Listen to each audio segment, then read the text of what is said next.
Welcome to the CFG Gamecast, episode number 32, a weekly podcast created by gamers and streamers alike to discuss the latest gaming topics from the previous week. We stream a new episode on Saturdays and release it on podcast services like Apple and Google Podcasts, Stitcher Radio, Podbean, and other amazing platforms. So definitely show us some love and give us a follow or like on any podcast service to not miss an episode. I am Davis Green with CFG Games, and with me are my two awesome co-hosts. Before I introduce them, I will want to give an update. Last season we had Flexus over. Unfortunately, Flexus will not be with us anymore. She actually found she is now doing a new project that doesn't allow her to be a part of podcast itself. It's conflict of interest. So we parted good ways. We still talk to her. She's definitely doing really good things. So definitely support her also on Flexus, Flexus __. But we got a new a co-host with me. Yep. And she was a guest originally. It seems like that's where we go with. We find the guests and then they become permanents with us. But we have Lex, aka This Is Lex, who does awesome stuff. So definitely check her out. How are you doing? I'm doing great. Oh, awesome. I can't really complain. I'm doing amazing. Today was fun. I woke up early and started grinding on Monster Hunter World. You have a problem. You clearly have a problem. I mean, no, it's a good problem, but it's a problem. It's funny. Like earlier this week, I saw you. I was like, "Oh, cool, Lex is streaming," and you're playing with like Doc Limitless and stuff. And I'm like, "Oh, that's awesome. You're playing some Monster Hunter." So I go to bed. Wake up like at 7 or 8 o'clock in the morning. Then I go and turn on my computer, and then you're still at it. And I was like, "What the?" It's like, "What the heck is going on?" Hardcore grind is real. You are hardcore, and what's even crazier, you weren't even at Iceborne yet. You were just going at the story so severely. It was trying amazing. to get to it. Yeah, but guess who's at Iceborne already? Yes. There you go. So definitely made it. That's awesome. So definitely welcome to the team, Lex. I really appreciate it. Awesome. Yeah. Hopefully, definitely we're gonna have some really good discussions with you.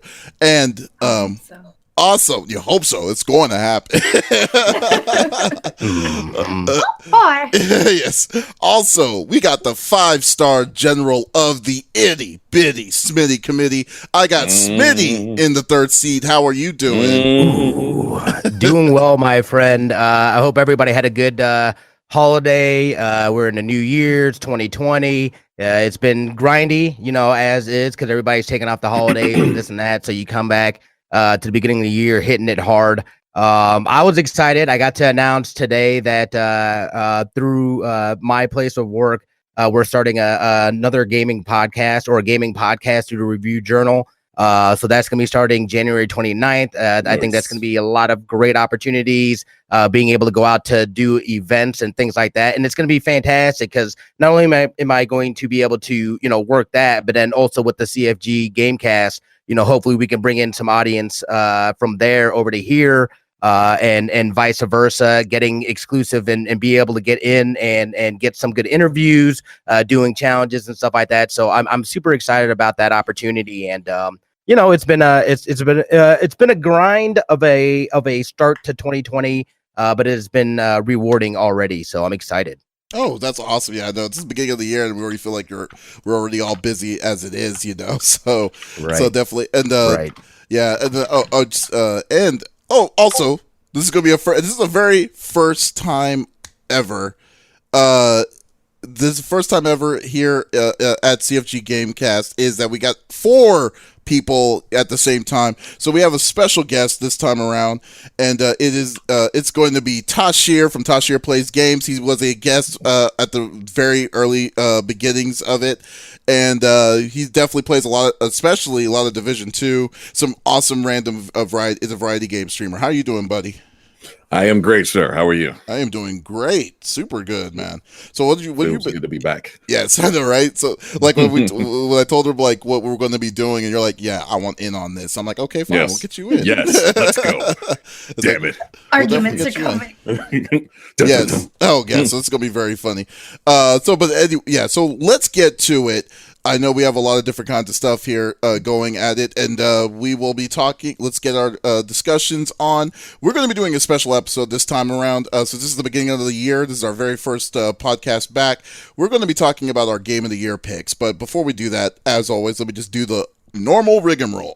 So we'll each of us picks a news topic of discussions within video games from the previous week. The topic would or could be about a specific game or something that happened in the gaming industry. And we don't just want to talk about it with our own topics. We want you, the listeners / viewers, to also be a part of it too. So if you have an opinion, definitely type it inside the chat. We'll put if it's a really interesting opinion, we'll put it a part of the podcast, and we will talk about it amongst the little group of us here. So definitely. Oh man. Yeah, definitely check it out, and let's get it going. So like I said, we're going to dedicate this whole podcast of our Game of the Year discussion. So it's going to be an all around. So let's start with Smitty. I'm actually really interested in what your one is. Smitty, is your thing on maybe? Yeah, I see the thing saying that. I think I got it now. I essentially had to make it mono, so I should be good. Okay. Cool. Yeah. Sorry. Yes. Game of the Year. What we were talking about and whatnot. I just want to preface too. I couldn't. Oh hell. I'm. This is not the Game of the Year. This is what I feel in my heart is the Game of the Year. Obviously, it didn't come out this year. Destiny 2. Obviously, I've been having a lot of fun with that. That's not what we're going to talk about, though. We're going to talk about for me, and I thought they did a fantastic job with this. Wait, what did you say? I totally missed what you said. Retrolex's. I was laughing at Retro. Retrolex's Anthem. We're going to talk about that too. We're trying to start 2020 on a brand new start, and you're going to be bringing that much kind of shade already, Retro. Come on. Taking it back to 2010. I know it. Rude. Yeah, Borderlands 3 for me really filled a looter shooter void that I was missing. Obviously, kind of like you guys were saying, Anthem I thought was going to fill that void, but that definitely fell short for me. We were talking about this a little bit earlier too, and Tash, you're right. It is a fun game. It just didn't do what I would say Borderlands 3 did. There are so many weapons. There are so much, different stuff to do in that game. The characters, the story was fun. Everything about it. I really enjoyed. Again, I'm newer to the Borderlands series. I did beat. Thank you to Ermagerd. Borderlands 2. So it made it, for me at least, made it more fun coming into this world, into this new one. And they did a really good job. I know there's a new DLC that's out. I haven't had an opportunity to try that out yet. But again, this is one of those games that there's so much to do. There's fun customization. There's so many different weapons and stuff like that. Like it's just a lot of fun to play. And you can play at any point in time. You can play it by yourself. You can play it with people. I just, for me, this game just really stood out overall for in 2020 for me. Okay. Is it still coming to Steam? Yeah, it is. I know it had an exclusivity deal with I believe it's 8. I want to say 8 months. It's not a full year. It's either 6 or 8 months. I can't remember, but yeah. It's going to be coming to Steam. It's kind of weird that Stadia got it before Steam did, but yeah, I mean, like, that was smart. That was smart, but man, on their part, bring traffic. Yeah, but I mean, how much traffic? Because I mean, the biggest problem was that there was no update. There was no update on it. It wasn't up to date. It wasn't the most up to date version of it, and that's on Gearbox for some odd reason.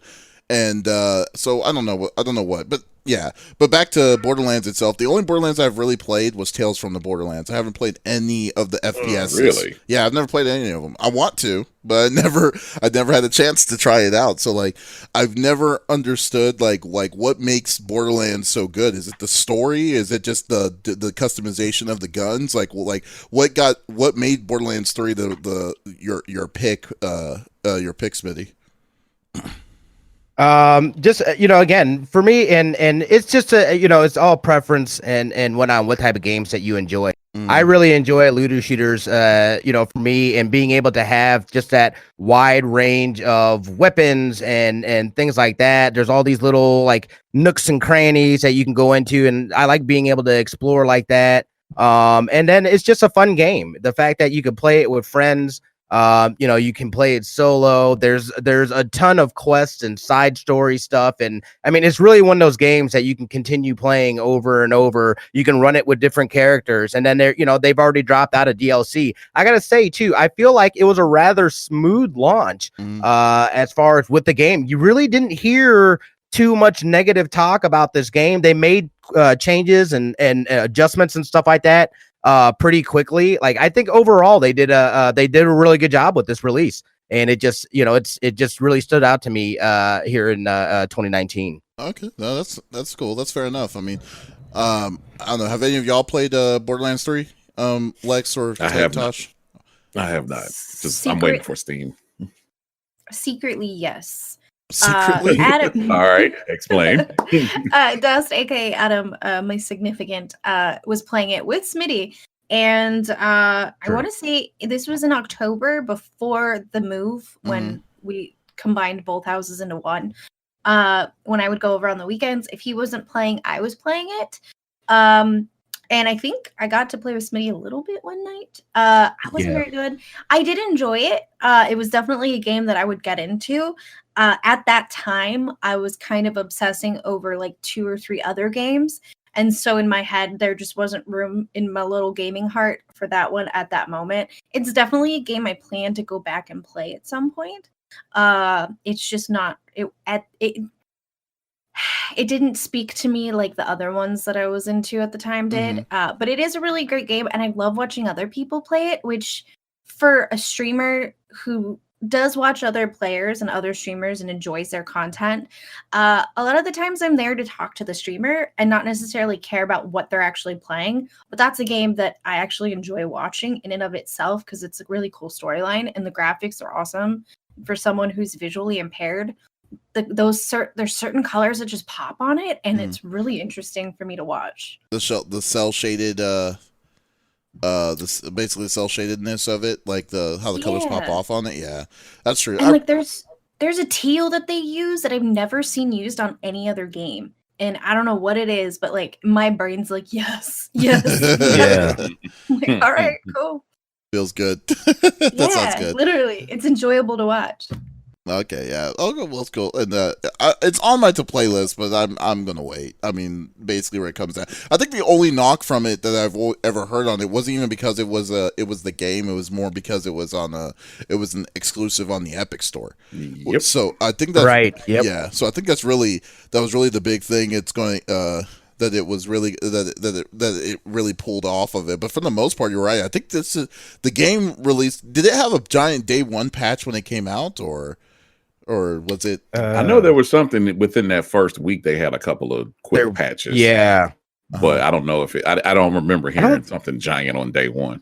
Yeah, I don't remember there being anything major like patch wise. And they did some cleanup relatively quickly within that first week and whatnot. But I don't remember there being anything where I was just like, oh wow, I'm just lagging all over the place or anything like. Just that just like really stands out to me. I felt like it was for an opening, it was relatively smooth.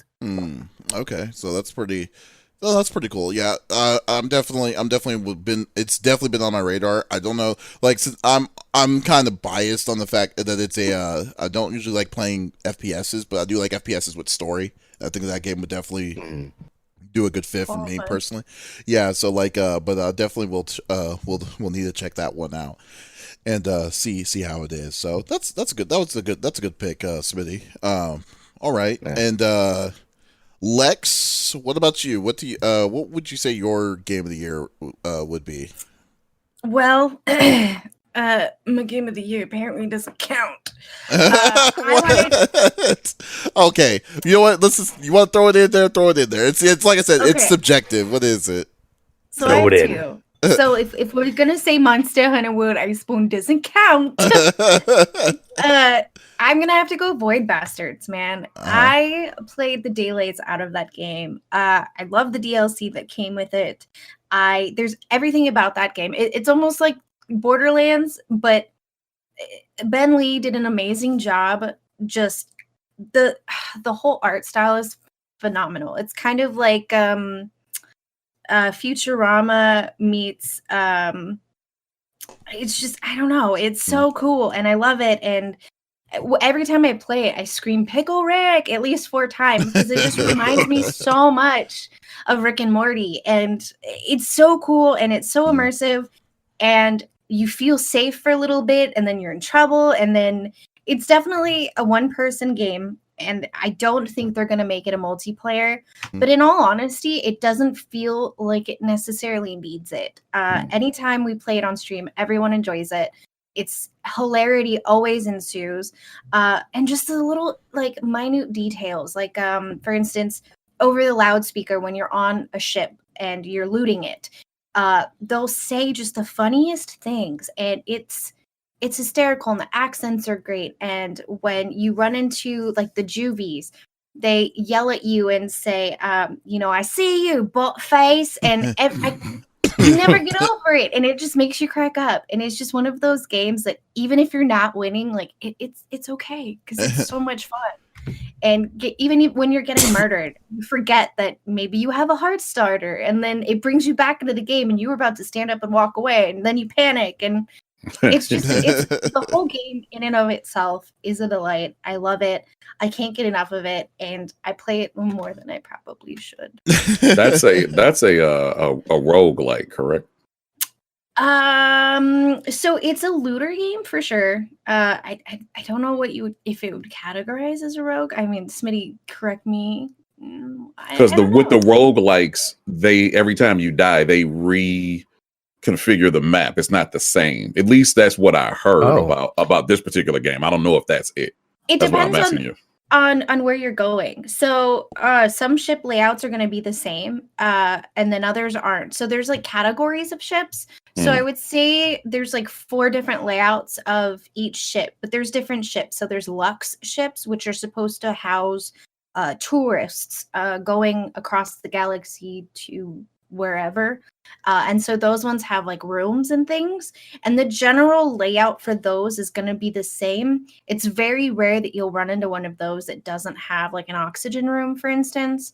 And it tells you before you board. So there's certain things that it'll say, and it kind of gives you keys to say like, maybe I don't want to board that one. I only get 8 minutes of oxygen and I have to go from the back to the front immediately. But they're all pretty... The layout of each grouping of ships is pretty similar. They're almost identical to navigate. They just kind of move things around here and there, but not too much. Okay. So if you've been on one class of ships and you're going back to that class in a different category, like in a different depth, it's almost the same.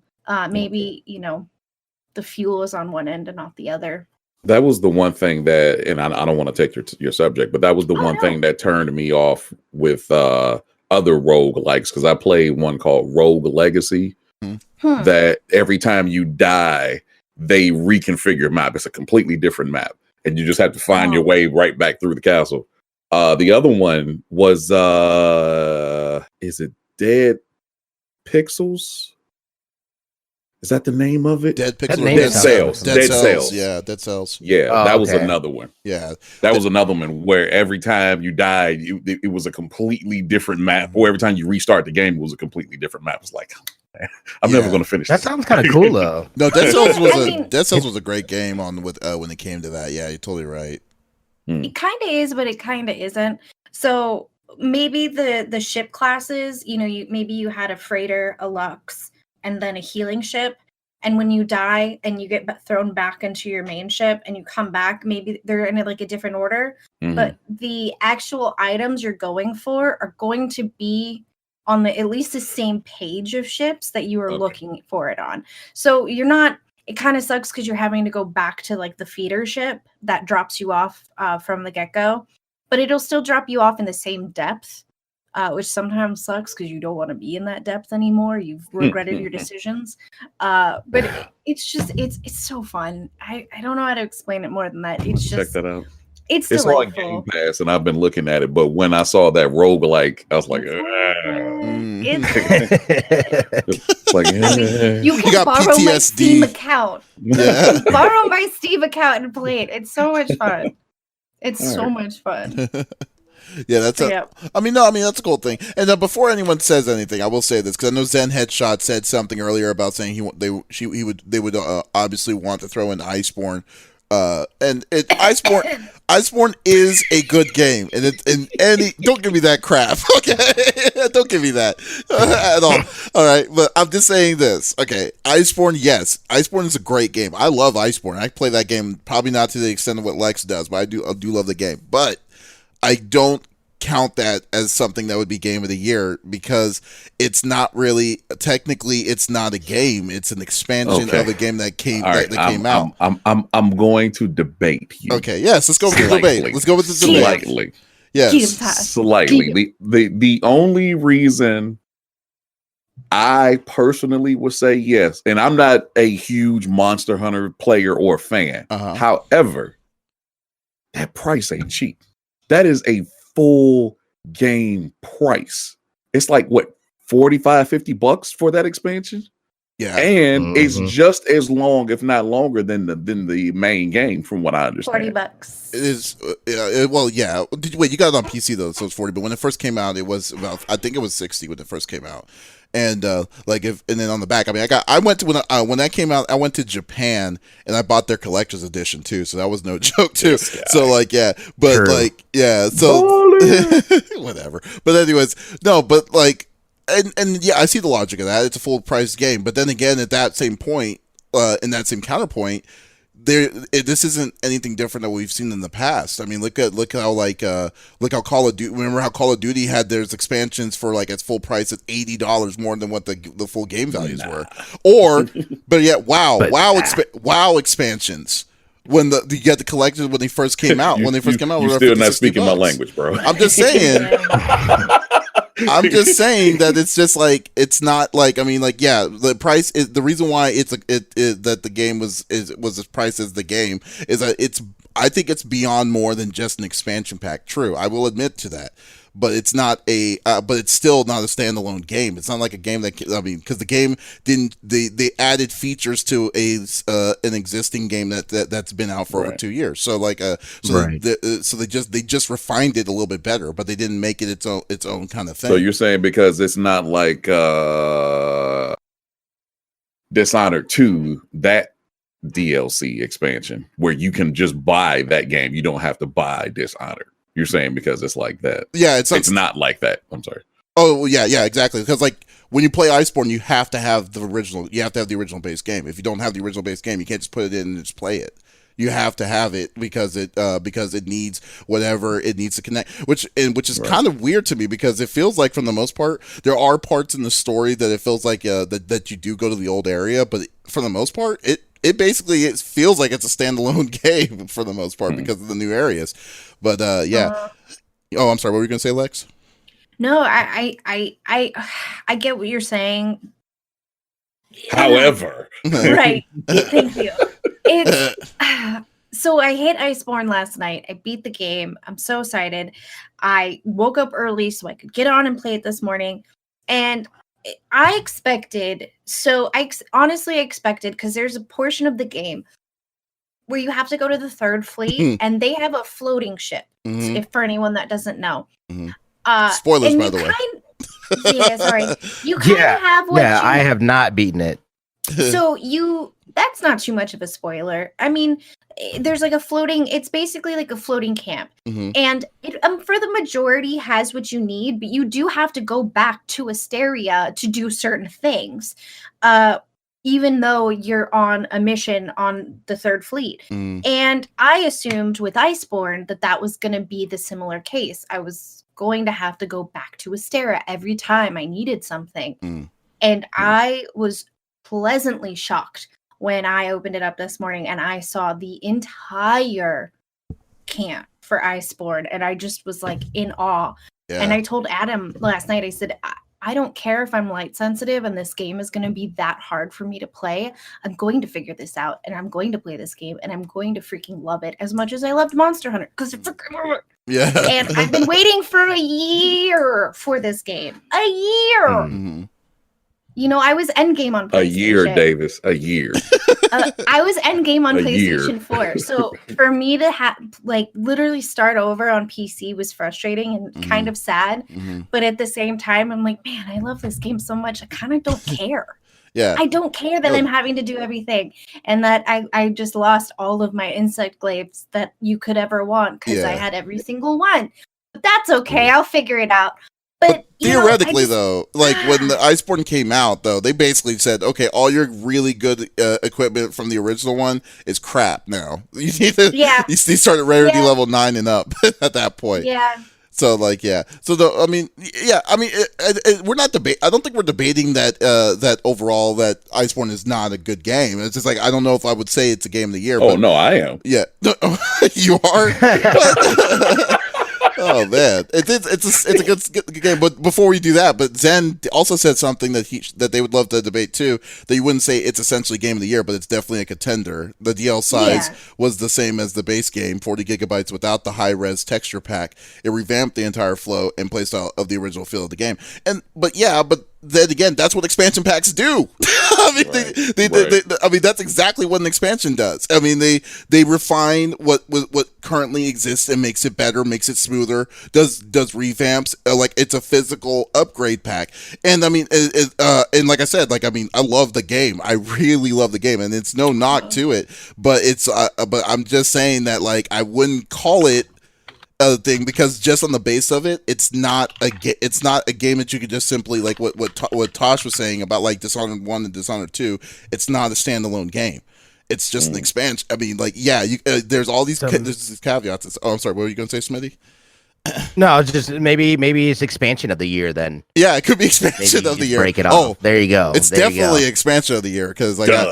Yeah, that would be. We'll call it that. Because you're right. It is like another. It's like it's just as big as the base game and changes the whole feel and flow. So I think it's important to have big expansions like that too. They went that since they came out on PlayStation and throughout. Right, they haven't charged for a single update or anything. So they say, hey, if we're gonna make you guys pay some, I know you guys are loving this. We're gonna put a lot into this game and basically give you a new game. This is what it's going to cost you. And you can see that people have no problem spending the money on something solid like that. I love their approach to everything that they're doing with this, how they've handled it and just the these live server games and stuff like that. They so easily turn into a disaster. And I feel like they've done a really good job of managing this and giving their fans and the people that enjoy this experience and game what they want. Yeah, very well said, Smitty. Because like I think like I totally agree because like they gave you like each of these the stuff that they've done. The community engagement has been great. You remember like I don't know if how often you played it, but if Lex has been waiting for a year on it, you may know what I'm talking about. But you remember like a year, Davis. A year. You remember the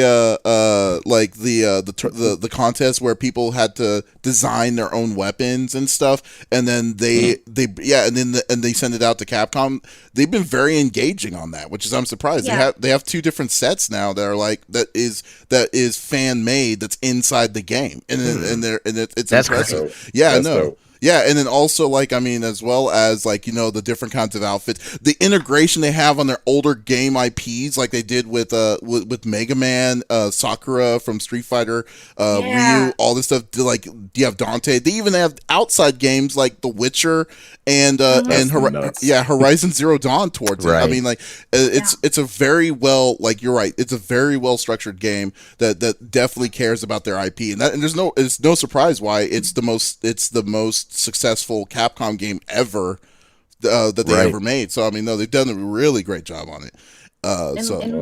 They sure as hell dropped the ball on Street Fighter, but Oh, they certainly did. I don't know much about that, but I'll end my Monster Hunter rant with this. I usually come up with like 4 to 5 cosplay ideas a year. And I usually at least make 2 and then a Halloween costume. Like Halloween is big in my family. We've always done it huge. I go to competitions and do all of that jazz. For the last 2.5 years, and I can't get Monster Hunter outfits out of my head enough to actually do something and finish it that I'm enjoying enough to wear. The the details on all of the costuming is so phenomenal. That's my next cosplay that I'm going to work on for sure.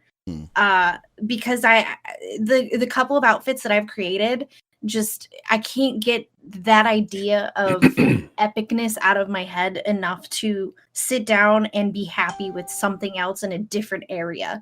Because I know if I went to the strip and wore a Monster Hunter outfit, there's maybe 20% in the crowd that are going to know what it is and enjoy it. And this was my first year going to a con besides like a Star Trek convention when I was a kid with my dad. And so now I'm kind of coming up with ideas for maybe we'll go to more cons and I can, actually do like a full-blown Monster Hunter get up. Nice. But I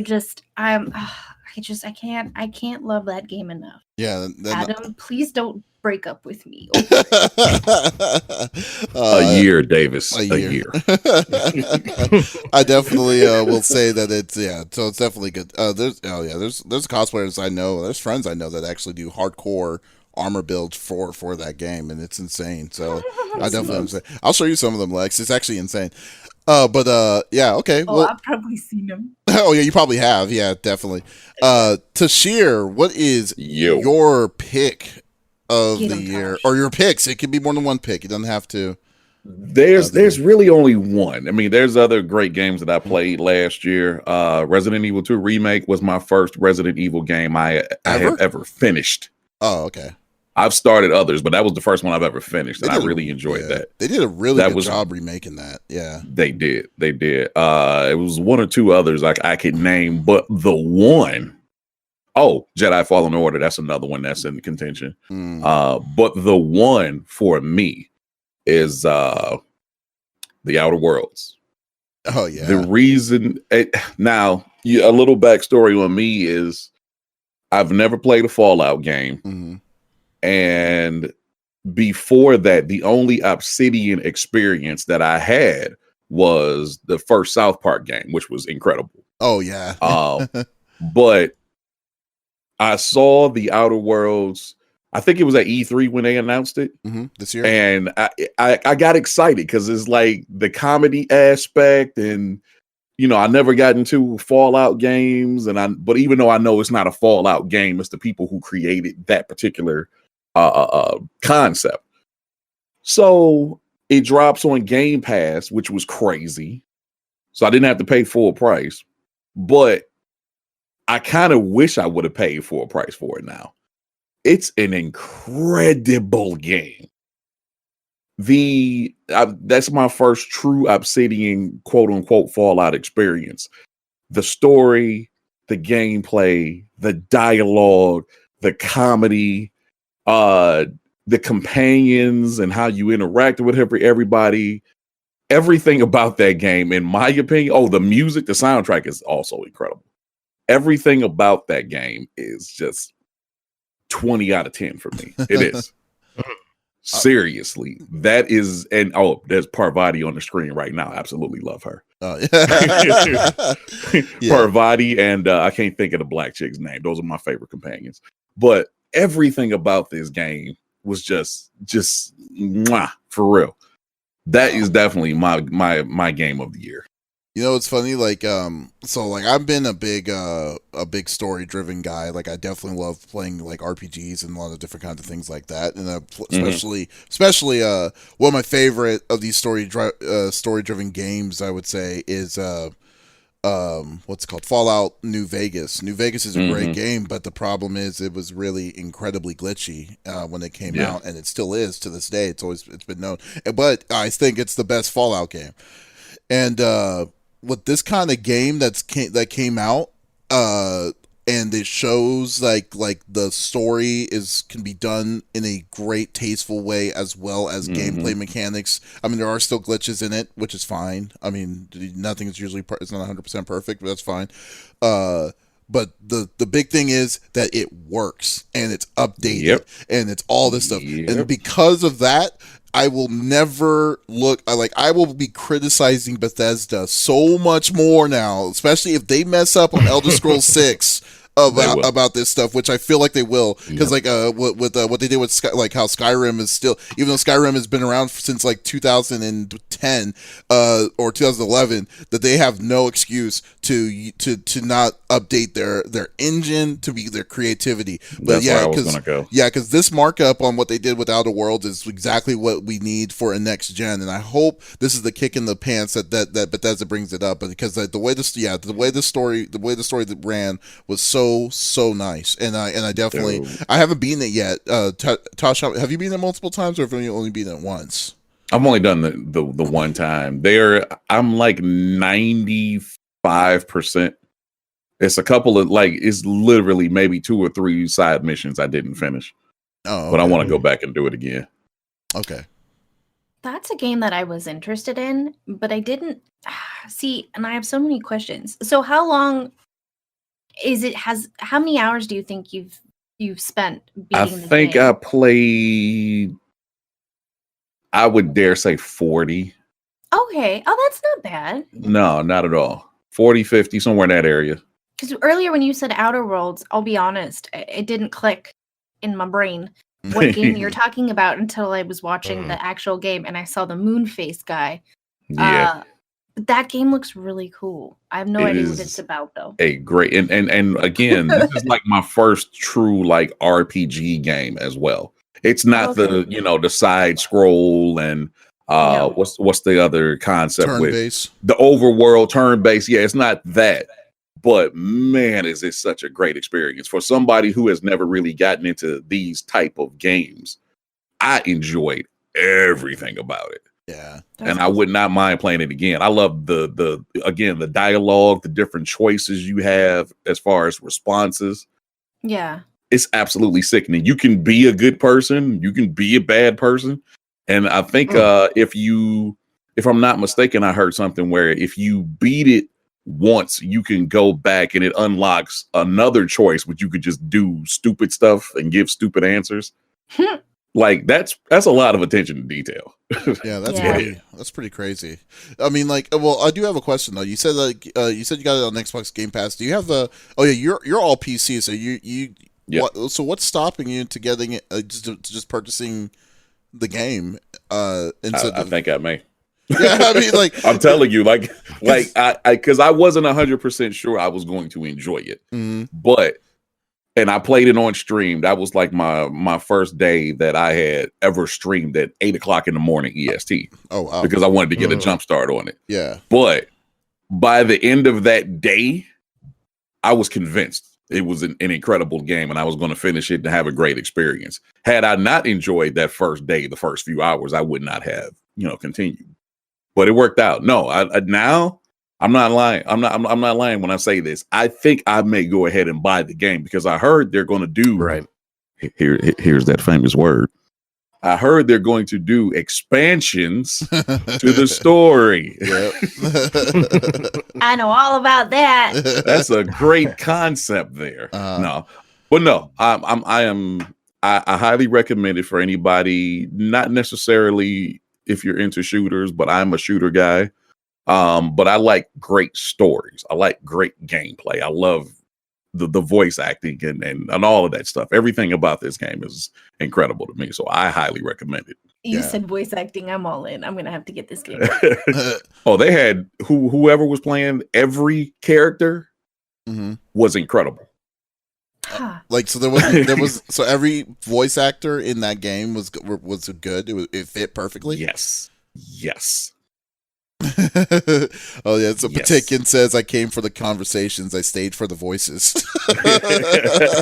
that's what's going on. Yeah, so the oh man, so like wow, that's crazy. Yeah, see, I mean, I need to finish it up, but there's just so many games. But it's definitely on my to finish list. But that's the kind of game though too that you don't need to really rush. That's what I love about that, because that's the game. Exactly. I mean, there's so much exploration. That's why I'm on the fence. Like that game, and this year is going to be Cyberpunk 2077 and stuff.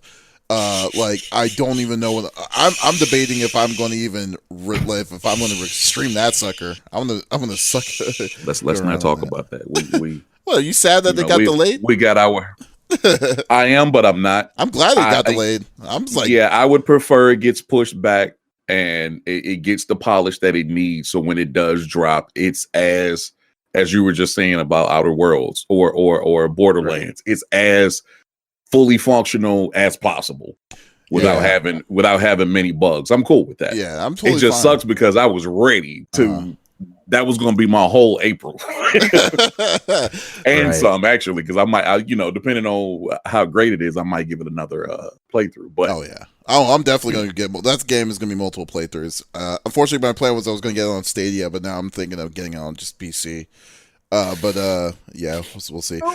Zen Headshot is asking Tosh. Speaking of combat, I was waiting for my response. Yeah, have you played Nier Automata? I have not played. You need to play Nier Automata. That I keep hearing. As a matter of fact, I was in another stream today where they brought that up. It was like, yeah, you would definitely like that. That's one of my games of the decade. To be honest with you, one of my 5 games of the decade. Nier Automata. Okay, can Zen and anyone else that has played this game, can y'all confirm this for me? It has 26 endings. It does have 26 endings, but out of the endings, out of all those endings, I believe you beat the game. You have to beat the game 7 different times. But this game isn't like a 20-hour game. This game is like 5, maybe if you know what you're doing. Yeah, they're shorter games. So the first playthrough is there's shorter playthroughs of it. Depending on what you do, you can get the endings earlier. Like you can get the ending at the beginning of the first 5 minutes of the game. That's one ending in itself. Really, I didn't know that. So that's crazy.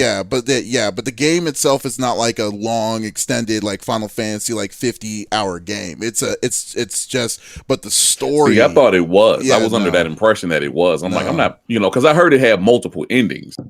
Yeah, but I'm not about to play this joint, 100-hour game 7 times or whatever. No, it's right. Yeah, it's a nice action, like maybe, like I said, 3 to 5 hours. Let's say 3 to 5 hours is the best way to say. If you want 100, like Zen Headshot took 47 hours for 100% of the game, but you don't. But really, there's 7 main story endings, and what's cool about this game is that when you finish one of the main story endings, it changes the intro. It changes the beginning of like where you're starting, so you're not repeating the same thing over and over again. Yeah, so it's really that's dope. Yeah, it's very cool. And the music. Oh my god, the music is one of my favorite scores I've ever listened to too. The music is just great. Yeah. So I think like I said, like I legitimately think, and I bet you it's in Zen's list too, that it's probably one of the best games that came out within the last decade. So let me ask this, because I have seen the first hour, I think it was, where it was doing all the different perspectives, where it was like a top down, then it was a side scroller, and then it went to the regular standard concept of the game. Is that throughout the game, or that was just the intro? No, there's certain areas that are top down, and there's certain areas that turn it into a side scrolling. Yeah. So I mean, just different game styles. There's even like a Space Invader-ish kind of like area to hack. Yeah, to hack specific files and stuff. It's like it's a little bit of it's a little bit of everything. But no, that's crazy. Yeah, Nier Automata is a great game. I would definitely suggest anyone to play that game. To play it out. All right, and it's all action. Nier Automata. Put that on the list for 2020, man. Yeah, I'm screaming that. Yep. Same thing, Lex. I like things with multiple endings. We've been playing a cringeworthy game lately called Monster Prom. Oh, Monster Prom! I love Monster Prom. It's funny. Yeah. I finally got a date, but it's hard. Yeah, it is very hard. Forever. And you can play shortened or long version, and every ending is different, and it's a lot of fun. Yeah, there's going to be expansions coming out this year for it too. So that's going to be very interesting. So so definitely that's a really good choice to choose to give Zen Headshot to Tosh. I think you would definitely enjoy it. Okay, and my pick of the year 2020. I have a couple of the year. I have it's funny. One of them is a surprise. I will say, because I'll do the one surprise, but I'll give you my main one this year. Surprisingly, I would say that one of my favorite games I like to play in 2019 was Luigi's Mansion 3. And I think, and the reason why is explain.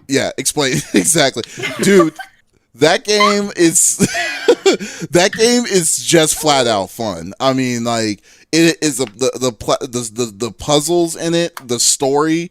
I feel that game is an underrated game. It's an incredibly underrated game, and I feel like it's one the playability of it is something that you can just let go and then come back to it.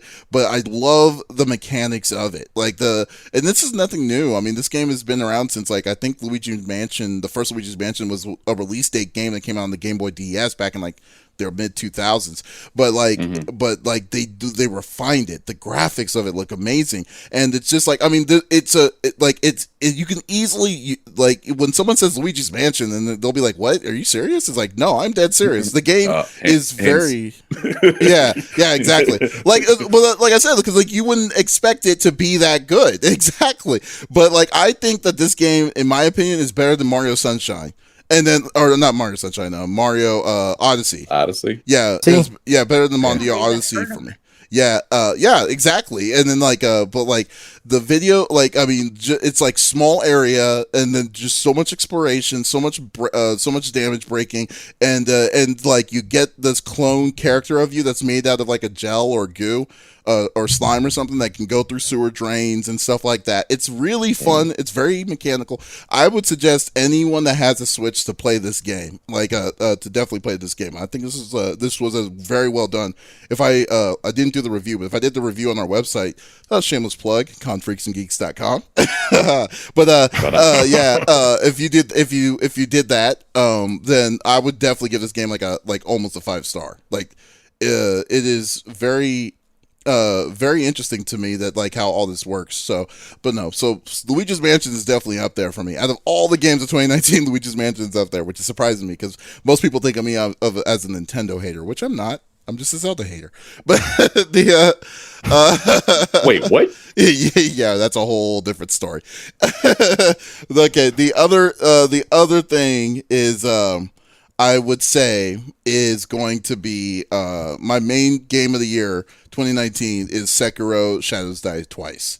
As my favorite, is literally a game that I've been playing. I could play over and over again with the system. So I love hard games. I mean, when I play regular games, I always go into hard mode and stuff like that. But this one, I think what makes this game a little different for me is the mechanic is so much more precise than what Dark Souls is. Makes and stuff, because Dark Souls, it's when people think that when Sekiro is basically made from the same people who made Dark Souls, they're like, oh, okay, it's just a samurai story of Dark Souls. It is not. Dark Souls, you had to dodge, you rolled, you dodged, and stuff like this. Sekiro, you have to master parrying, just like how you do in Star Wars, but 10 times harder. With it. Really? Yeah, it's so you have to master the parrying, you have to master the skills on how on getting it going. It was a very, very fun mechanics to understand and stuff like that. So now I will say it's not as hard with the bosses. It's kind of up in the air with it, but depending if you master the parrying into it. But I just loved figuring all that out.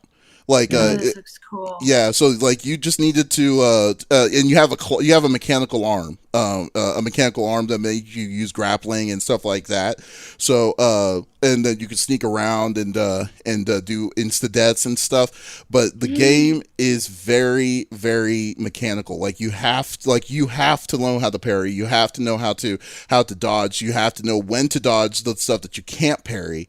And you just for the most part. From the most part, I say most of it's fair, but there are some times where you're just literally pulling your hair out, where it's why? It's I got him, but why did he get me and stuff like that? Then you realize, okay, I'm not supposed to do it after you've died 400 times in this one boss, because that's happened. Did you play JFO? I mean, Jedi Fallen Order?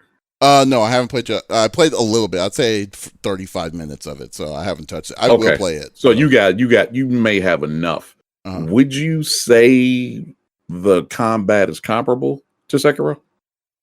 Yes. I think, like I said, I think Jedi Fallen Order definitely, their emphasis is the lightsaber. I mean, you have to know how to parry with that lightsaber. So in a way, I will say it's more like that. It's not about the dodging. It's mostly about the deflecting, and it's also more about the parrying on to leave your opponents open. So yeah, I would say it is. It's more of a lighter way of it. And trust me, I am definitely going to get Jedi Fallen Order, but this is that piece of me that just makes me hate EA so much to do it. But then also but I'm waiting for it to drive to get the cost down. That's the big for thing. Jedi Fallen Order. Yeah, for JFO. Yeah, I played that on Premiere.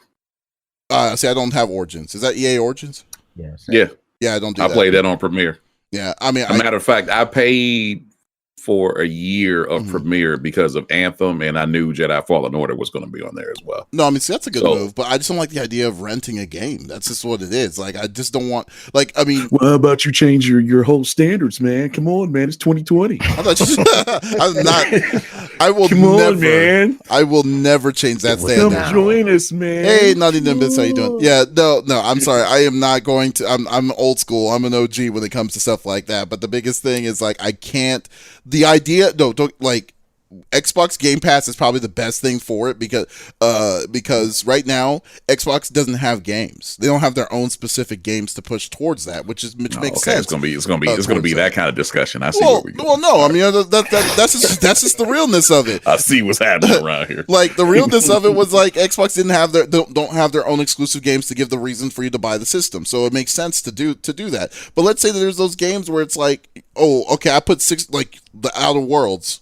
Like you have the Outer Worlds and you love the Outer Worlds, but then the second that you say I'm not going to pay for Xbox Game Pass anymore, you're going to lose it. You're not going to lose you're going to lose your access for it. Yeah, but you've played the game, you've had the great experience, and in our case, you've streamed, you've made revenue off of it. Yeah. You didn't lose. Oh, yeah. You can always go back and buy it, when it's on sale. And not to mention that these services, I don't know about PS Now, but Game Pass and Origin. There's one other one I'm missing right now. PS Now doesn't work. It's God damn it. Ubisoft. If you go through their leasing rental service, they give you a discount to purchase it.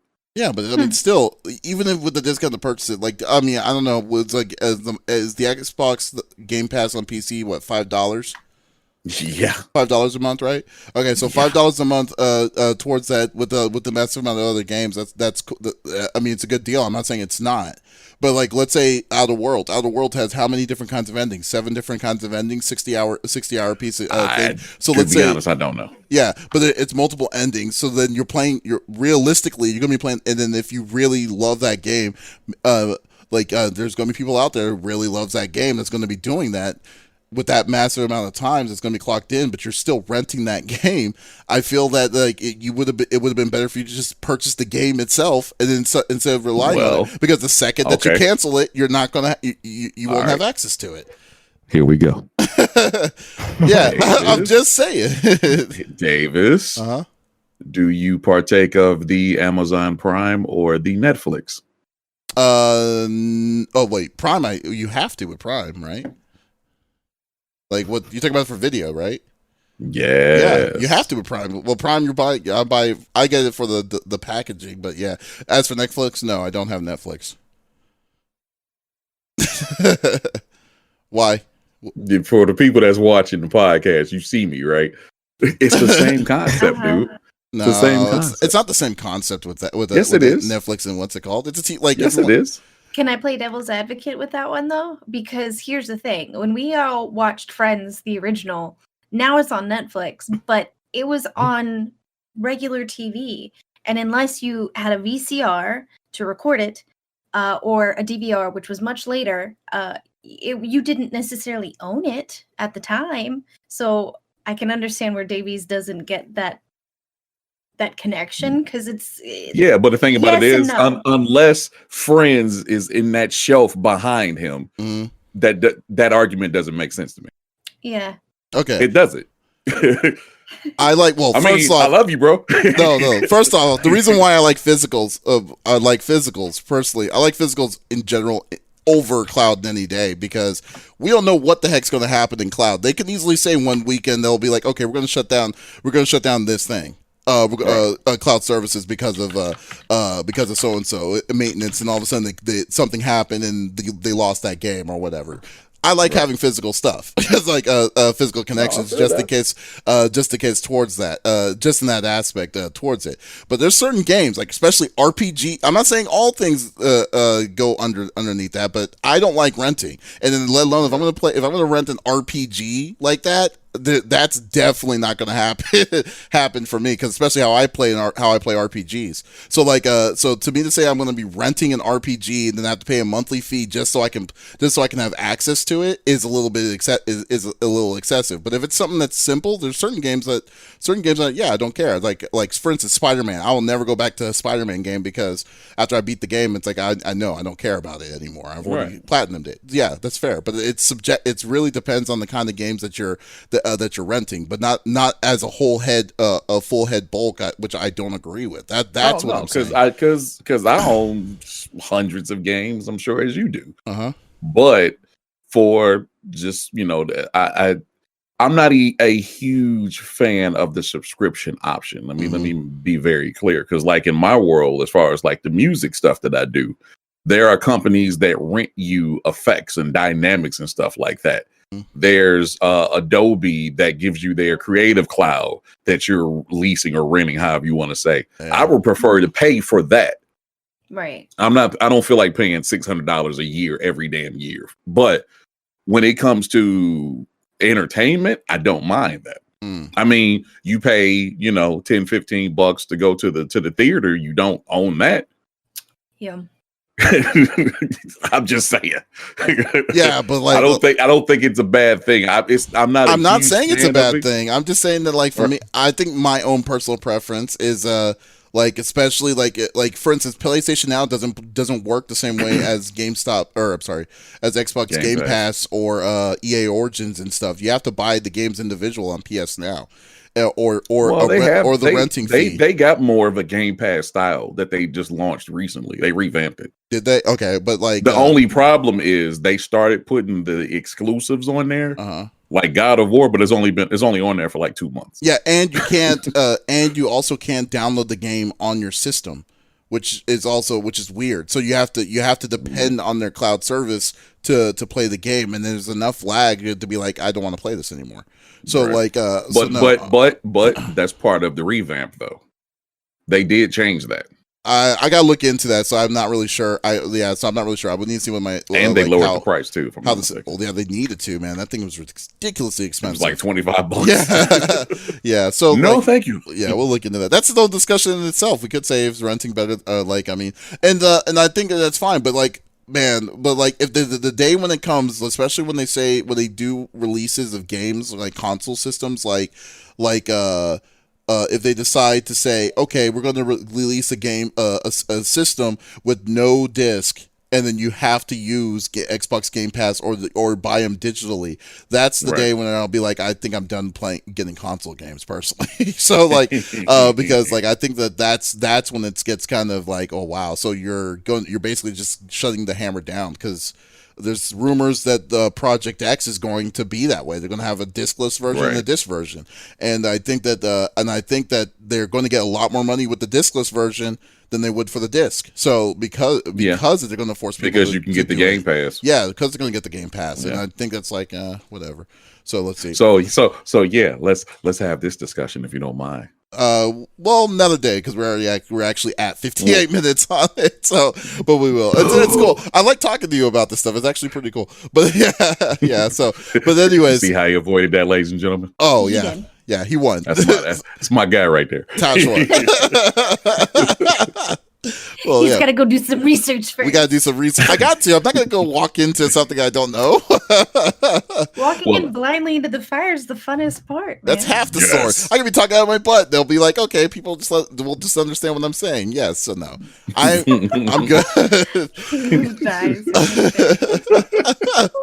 Okay, guys. This is episode number 32 of the CFG Gamecast. We are definitely going to be doing some cool stuff and things this year, 2020. Definitely keep us on here on CFG Gamecast on Twitch. You give us a follow up on here just so you don't miss a live stream. Well then, also check out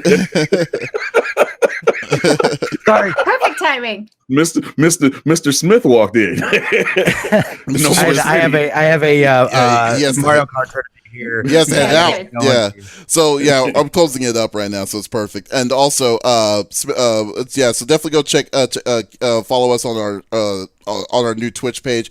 Give us a like or a follow, thumbs up, what have you, on any podcast services, which is always available on Mondays. And Smitty, what do you have planned for the week? This week, so I'm totally terrible, and I totally bought Kakarot. Even though I said I wasn't going to, I did it. I couldn't help myself. It happened. Hey, it's fine. So I'll probably be playing that. And, you know, I mean, from what I saw, dude, like I got into it a little bit last night, but it's fun. I liked it, so I went ahead and pulled the trigger on it. But probably playing that and Destiny 2, and then we'll be back. I'll be live tomorrow, I believe, as well. Smitty2447. Okay. Twitch.tv. Sounds good. Lex, what do you have up? Up. I know you're very productive this past week, and so what do you have up? Oh, you have no idea. So, on and offline. I think we might go root Smitty on at his competition in here in like a few. Monday we're gonna go live. It's Monster Hunter Mondays until further notice. Monster Hunter month. I know, right? Might as well call that Monster Hunter month. Okay. You shush. Dedicated Mondays, all right? Because we have themed days. We have Spoopy Tuesdays, so if you like horror games, come on in on Tuesdays. We have a lot of fun. Wednesdays we usually do Overwatch, and then Thursday I know we're gonna do like a big old multi-stream, playing some Risk of Rain, too, with some friends, which should be a lot of fun. But yeah, off stream, I'm playing Monster Hunter, but during stream, just on Mondays for right now. Sounds good. Further notice. Awesome. And Tosh, man, what you up to this week? I'm gonna do my best to get back tomorrow. I've had some health issues that prevented me from streaming this week, but I'm gonna do my best to get back tomorrow. We normally do Division 2 on Sundays. And I'm pushing to finish Red Dead Redemption, hopefully this week, if everything goes well. Awesome. So it's Tasherre plays games. If you Tasherre Games. Oh, is it Tasherre Games? Oh, I'm sorry. Yep. Yeah, Tasherre Games. Yeah, for his stuff. Yeah, and also definitely go check out CFG Games tomorrow. I'm going to be doing some Monster Hunter on the PS4. Everyone's welcome as always. So definitely check that off, that stuff out. I don't know if you are you willing? I'm Endgame on PlayStation 4. Oh, you so are? I'll join you. Okay, so yeah. So I we just definitely don't have Iceborne. Oh, see, yeah, we're playing Iceborne right now. Yeah. So. Adam. A year, Davis. Yeah. A year. Yeah. Then also we're going to be also I'm going to try to be finishing up the awesome game Indivisible on PS4 as well. So we're playing that throughout the week. I'm going to try to finish that sucker out this week so I can clear out my tablet for February and March, because I'm going to be playing some Fairy Tail. That's what I want. Really? Before Final Fantasy VII comes out. But yeah, so definitely check us out on CFG Games, and we'll definitely be accepting y'all there. So definitely. This is episode number 32 of the CFG Gamecast. I'd like to thank Tasherre, our special guest for today, to stopping by, and Smitty. Smitty and Lex. Always thanks for stopping by, and we will see you next weekend on next Saturday for our next episode. So this is Davis signing off. Y'all take it easy.